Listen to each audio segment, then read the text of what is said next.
Hello बच्चों, कैसे हो आप। गीता हिंदी क्लासेस में आपका स्वागत है। मैं आपकी Sai Geeta teacher. CBSE class 10 के बच्चों के लिए एग्जाम्स की तैयारी करते वक्त मुहावरे लोहे के चने चबाने जैसे हो जा रहे हैं। क्यों हो रहे हैं? क्योंकि बच्चे अपने पाठ्यक्रम का पाठ पढ़ें, व्याकरण भाग करें, प्रश्न उत्तर करें, या जो राइटिंग स्किल्स हैं, जो लिखने के लिए जितने सारे हमारे पार्ट्स हैं उसको पढ़े। क्या करें उन्हें खुद ही समझ में नहीं आता है। तो ये मुहावरे सीबीएसई क्लास 10 कोर्स बी की किताब से लिए गए हैं। इसका सेकंड पार्ट भी आएगा, क्योंकि एक बोर्ड में एक बार में इतनी लंबी वीडियो हो जाएगी, आप लोग खुद परेशान हो जाओगे, बोर हो जाओगे।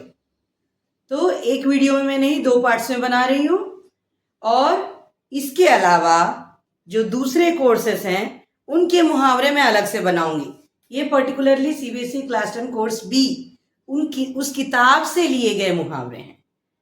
दूसरों को रिलेट हो सकते हैं, दूसरे क्लासेस में हो सकते हैं, किसी भी किताब में हो सकते हैं, लेकिन मैं खास करके कह रही हूं उस किताब में, है ना। तो आप लोग ध्यान दीजिएगा इस बात पर। मुहावरे किसमें? हमारे बड़े भाई साहब पाठ में है, ततारावा मेरो पाठ में है, तीसरी कसम पाठ में है, कारतूस में है ना। तो मैंने यहां से निकाल कर लिखे हैं, चले देखिए। और इन मुहावरों को आप अच्छे से ध्यान से देखिएगा।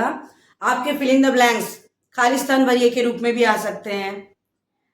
जैसे कि बड़े भाई साहब के प्रश्न छोटे भाई के सिर पर, या फिर छोटे भाई डैश की तरह लगता था, तो सिर पर नंगी तलवार लटकने की तरह लगता था। शैलेंद्र जी को डैश की कला नहीं आती थी, 2 से 4 बनाने की कला नहीं आती थी, है ना। हिंदी की परीक्षा में सबसे अच्छे अंक पाने पर ना रहा, क्या ना रहा? मेरी खुशी का ठिकाना ना रहा। इस तरह से आपको मुहावरों से फिल इन द ब्लैंक्स करने के लिए भी आ सकता है। तो आप पहले मुहावरे तो देख लीजिए, उसके बाद आप उसके वाक्य जिस तरह आपको सही लगे उस तरह से आप बनाइए। मैंने यहां पर उदाहरण दिया है, चलिए देखते हैं। सिर पर नंगी तलवार लटकना, बड़े भाई साहब में है ये। बड़े भाई साहब के प्रश्न छोटे भाई के सिर पर नंगी तलवार की तरह लटकते थे। मैं हर बार आपको बताती हूं बच्चों, आप लोग बोर्ड का, मैं जो भी पिक्चर रख रही हूं उसका स्क्रीनशॉट ले लीजिए। और ये पिक्चर जो मैं बोर्ड से पिक्चर लेती हूं उसको मैं अपने इंस्टाग्राम पे लगा रही हूं। आपको मैं नीचे में डिस्क्रिप्शन में अपने इंस्टाग्राम का जो मेरा अकाउंट है वो बता दूंगी। आप आराम से सभी पिक्चर्स को देखकर ठीक से मुहावरे समझने की कोशिश कीजिए। पढ़ लेते हो आप अनमाइंडफुली, बॉडी प्रेजेंट माइंड एब्सेंट, है ना। तो उस तरह से तो पढ़ाई नहीं होगी, तब पढ़ाई लोहे के चने चबाना हो जाएगा, है ना। और पढ़ते समय दांतों तले पसीना आ जाएगा। तो ये सब काम हम क्यों करें? ध्यान से वीडियो सुनिए, ध्यान से मुहावरे सुनिए और उनका वाक्यों में प्रयोग कीजिए। आड़े हाथों लेना, अगर आप सामने होते, पढ़ाई ना करते तो मैं आड़े हाथों लेती, लेकिन यहां कौन ले रहा है? छोटा भाई जब खेलकर आता तो बड़ा भाई उसे आड़े हाथों लेता, यानी कि उसको बहुत डांट लगाता। अंधे के हाथ बटेर लगना, कभी कभी किस्मत चमक जाती है। कभी कभी आपने ध्यान दिया होगा, एग्जाम में केवल वही प्रश्न कभी कभी आते हैं जो हमें आते हैं, जो हमने कल रात को ही रिवाइज किए थे। तब कैसा लगता है? अंधे के हाथ बटेर लगना, क्योंकि मैंने तो पूरी तैयारी नहीं की थी। अब यहां पे सडनली क्या हुआ? फलों का टोकरा, बड़ा सा आम मेरे हाथ में आ गया, है ना। तो मेरी खुशी का ठिकाना ना रहा, क्योंकि अंधे के हाथ बटेर लग गया। अंधे के हाथ बटेर लगना यानी कि जो हम नहीं सोचते हैं उतना अधिक फायदा हमें हो जाना, जितनी कि हमने कल्पना नहीं की थी। कम मेहनत करने वाला छात्र अच्छे अंक लाया, सबने कहा अंधे के हाथ बटेर लग गया। लोहे के चने चबाना, हे ईश्वर, ये तो हर किताब में मिलने वाला कॉमन मुहावरा है, लोहे के चने चबाना। आजकल अगर बच्चों को कहे ना कि ये प्री बोर्ड एग्जाम में आपका अभी तक जो स्टार्टिंग से पढ़ाया गया फुल सिलेबस है, उनके लिए लोहे के चने चबाना है, तो सिलेबस को हिंदी में क्या कहेंगे? पाठ्यक्रम, है ना। पूरा पाठ्यक्रम पढ़ना, पूरा पाठ्यक्रम पढ़ना। अभी तो हमारे प्री बोर्ड्स आएंगे, प्री बोर्ड्स के लिए स्टार्टिंग से पहला पाठ स्पर्श किताब में कौन सा है? पहला कबीरदास जी के दोहे हैं, है ना। तो कबीर के दोहे क्या है? साखी पहला, उसके बाद मीरा के पद। तो इस तरह से वहां से शुरू करते आओ, हे भाई रे भगवान, लोहे के चने चबाना। पूरा पाठ्यक्रम पढ़ना लोहे के चने चबाने जैसे लगता है। तो यहां पर एक शब्द महत्वपूर्ण का मैं प्रयोग करना चाहूंगी। क्यों? मैंने यहां लिखा भी है, देखिए, पढ़ाई महत्वपूर्ण है। क्यों? आज आपको यह काम कठिन लग सकता है, लेकिन फ्यूचर में जब आप अच्छा करोगे अपने जीवन में, तब आपको बहुत शांति मिलेगी।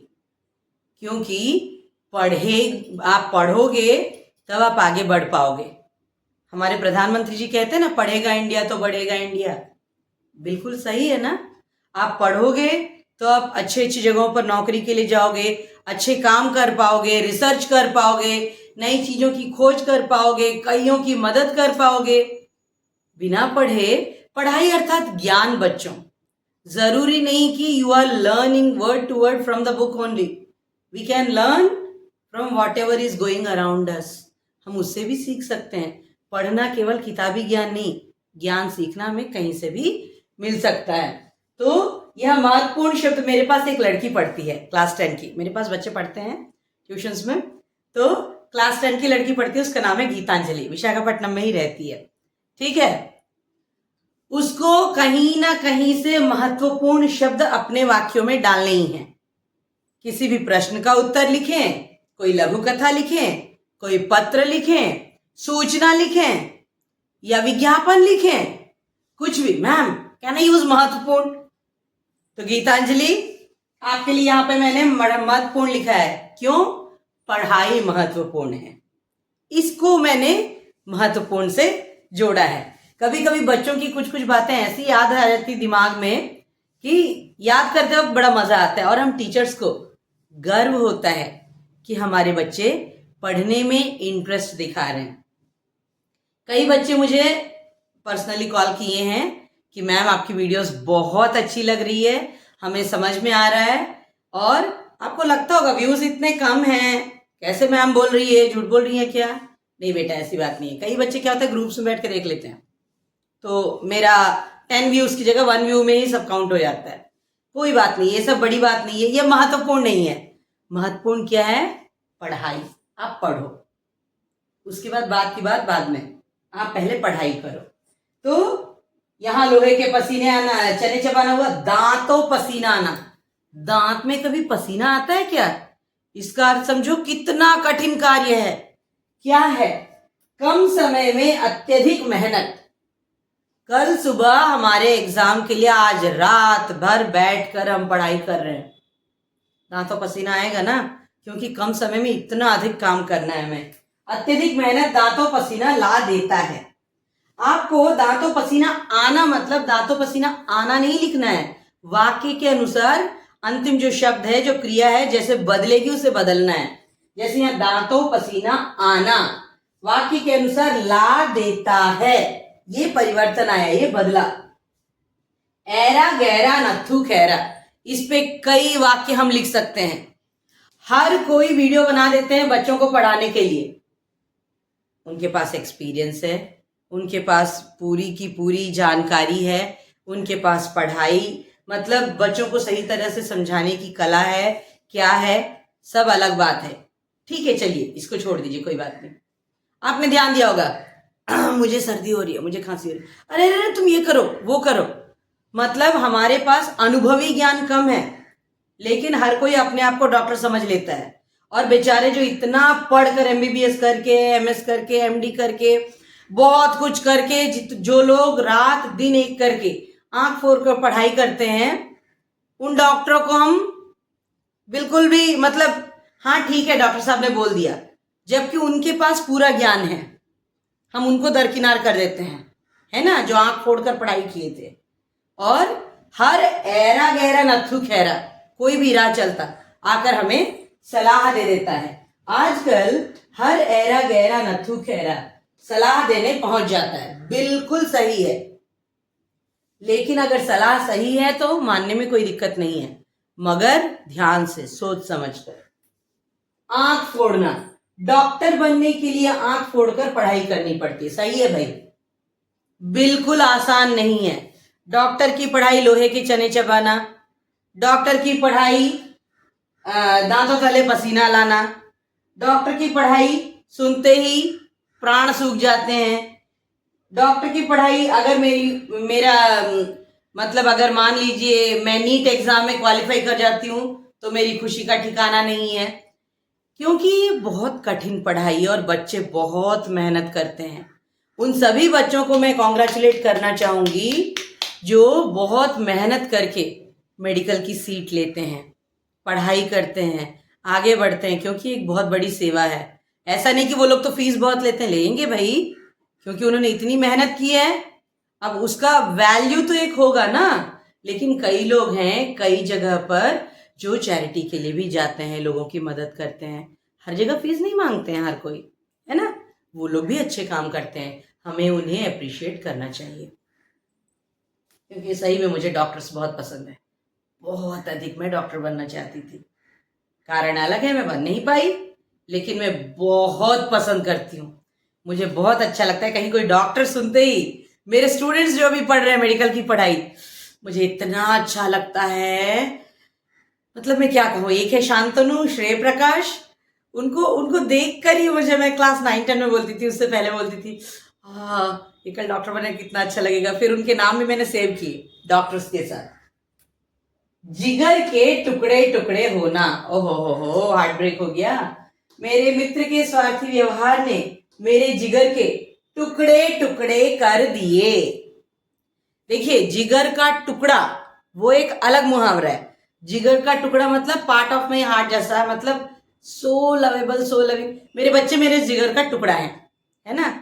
मेरा बेटा मेरे जिगर का टुकड़ा है, मेरी बेटी मेरी जिगर का टुकड़ा है, मतलब मेरे दिल का एक टुकड़ा है, मेरा सबसे प्यारा। लेकिन यहाँ जिगर के टुकड़े टुकड़े कर देना, इसका अर्थ क्या है, कुछ ब्रेक हो गया। क्या हुआ, मेरे मित्र के स्वार्थी व्यवहार ने मेरे जिगर के टुकड़े टुकड़े कर दिए। प्राण सूखना, शेर को देखकर मेरे प्राण सूख गए।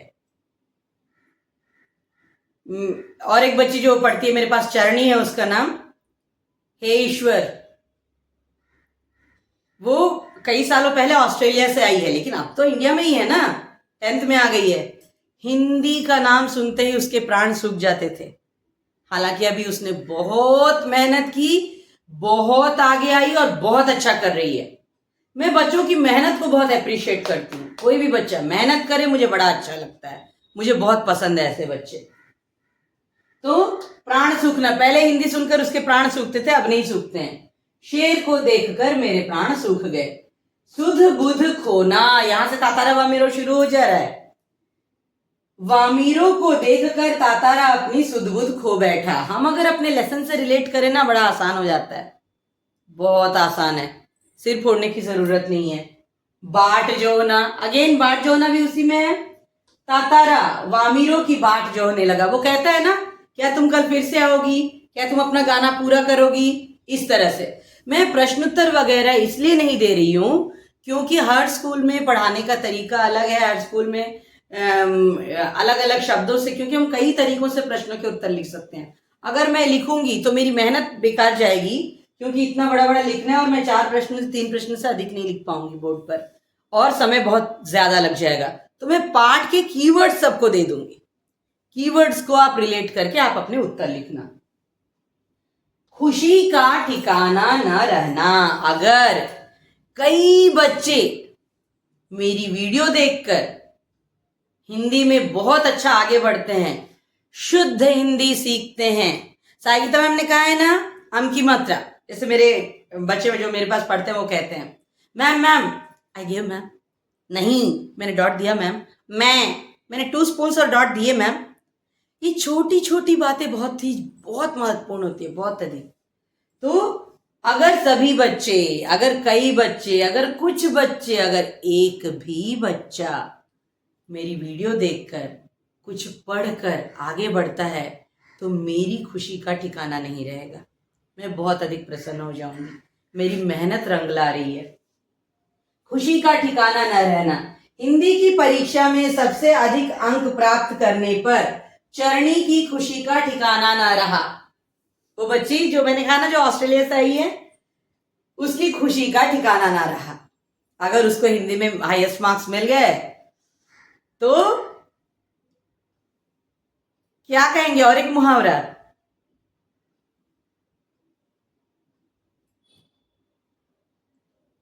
कौन सा? हाथ घी में, क्या है वो? हम लोग उसको ऐड कर देते हैं सिर कढ़ाई में। 5 उंगली घी में। हम लोग क्या कहते थे? 5 उंगली घी में सिर कढ़ाई में। अब सिर भी डाल दो भाई, तो उनको तो लड्डू फूटने लगेंगे। खुशी का ठिकाना न रहना। हिंदी की परीक्षा में सबसे अधिक अंक प्राप्त करने पर चरणी की खुशी का ठिकाना न रहा। आग बबूला होना। इतनी मेहनत से वीडियो में बनाई, अगर आप नहीं पढ़े, मैं आग बबूला हो जाऊंगी ना। समझो इस बात को, आग बबूला होना किसे कहते हैं। बच्चे ठीक से पढ़ाई नहीं करें तो माँ आग बबूला हो जाती है। बिल्कुल सही है, क्योंकि माता पिता बहुत मेहनत करते हैं बच्चों को आगे लाने के लिए, जिंदगी में आगे बढ़ाने के लिए बहुत मेहनत करते हैं। अगर बच्चा सही सही उनकी बात ना सुने, कोई गलत काम करे और राह भटक जाए तो माता पिता बहुत दुखी होते हैं और माँ आग बबूला हो जाती है अगर बच्चा पढ़ाई ना करे। आवाज उठाना, कहीं कुछ गलत हो रहा है, अन्याय हो रहा है, कुछ नहीं बेटा, अगर गाड़ी चलाते, आपके घर में कोई गाड़ी चला रहे हैं, स्कूटर चला रहे हैं, स्कूटी चला रहे हैं, बाइक चला रहे हैं, हेलमेट नहीं पहन रहे हैं, आप तुरंत बोलो। हेलमेट हम ट्रैफिक पुलिस के लिए नहीं पहनते हैं, उनका क्या जा रहा है, हम रहे मरे, लेकिन वो फिर भी हमें नियम समझाते हैं, हमें उनकी रिस्पेक्ट करनी चाहिए। हमें ये नहीं कहना चाहिए कि अरे देखो देखो ट्रैफिक पुलिस आ गया यहाँ पे बोलेंगे, गलत बात है। वो हमारी सुरक्षा कर रहे हैं, हमें उन्हें सम्मान देना चाहिए। और यहां पर आप अपने घर वालों से कह दो आप हेलमेट पहनकर चलिए, कार ड्राइव कर रहे हैं सीट बेल्ट पहनिए। हमें नियमों का पालन करना चाहिए, और कहीं नियम टूट रहे हैं, उल्लंघन हो रहा है, तो हमें अन्याय के खिलाफ आवाज उठानी चाहिए। आवाज उठाना, हमें अन्याय के खिलाफ आवाज उठानी चाहिए। चेहरा मुरझाना, दुखी हो गए, अब पढ़ाई नहीं करोगे तो मेरा चेहरा मुरझा जाएगा। आज मेरा भाई आने वाला था पर नहीं आया तो मेरा चेहरा मुरझा गया। मुझे अपने भाई से बहुत प्यार है, अगर मेरा भाई आज आने वाला था नहीं आया तो मेरा चेहरा मुरझा गया। 2 से 4 बनाना, शैलेंद्र जी के पाठ का पहला प्रश्न आ गया है, पहला मुहावरा, 2 से 4 बनाना। शैलेंद्र जी को 2 से 4 बनाना नहीं आता था, या शैलेंद्र जी में 2 से 4 बनाने की कला नहीं थी, है ना। तो इस तरह से हम अपने पाठ्य पुस्तक से आए मुहावरे, आप दूसरे बच्चे ये ना सोचिए कि मैम सिर्फ सीबीएसई क्लास 10 दे रही, नहीं, मैं हर टॉपिक अलग अलग करके मैं वीडियोस बना रही हूँ। और मैं समझ गई कि शॉर्ट वीडियोस में एक्चुअली पढ़ाई नहीं होती है, अगर समझना है तो वीडियो लंबी बनेगी, और लंबी वीडियो आप कम से कम कुछ नहीं, आप रात को सो रहे हो, आप थोड़ा सा फ्रेश हो रहे हो, आप स्कूल से आए हो, आप चेंज कर रहे हो, आप वीडियो ऑन करके रख दो ना भाई, कान में तो पड़ेगा, आप सुन तो पाओगे, सुन सुनकर आप सीख तो लोगे। स्क्रीनशॉट लो, बात खत्म। खाना खाते वक्त बगल में लगा दो, कान में गिरते रहेगा, वो आवाज आती रहेगी, आपका काम बन जाएगा। आइडिया भी मैं ही दे रही हूं आपको, है ना। तो इस तरह से पूरा दोनों हाथों में मिठाई का टोकरा लिए जैसा, है ना। तो इस तरह से आपको अपना ठीक से मुहावरे का पाठ पूरा करना है। और भी जो बचे हुए और 12 या 15 और भी मुहावरे हैं, मैंने सब नोट डाउन किया है। मैं उसको पार्ट 2 बनाकर दूसरा वीडियो डालूंगी आपको। इतनी देर तक पाठ सुनने के लिए, मेरी बात समझने के लिए, पढ़ाई ठीक से करने के लिए आप सबका बहुत बहुत धन्यवाद। Thank you.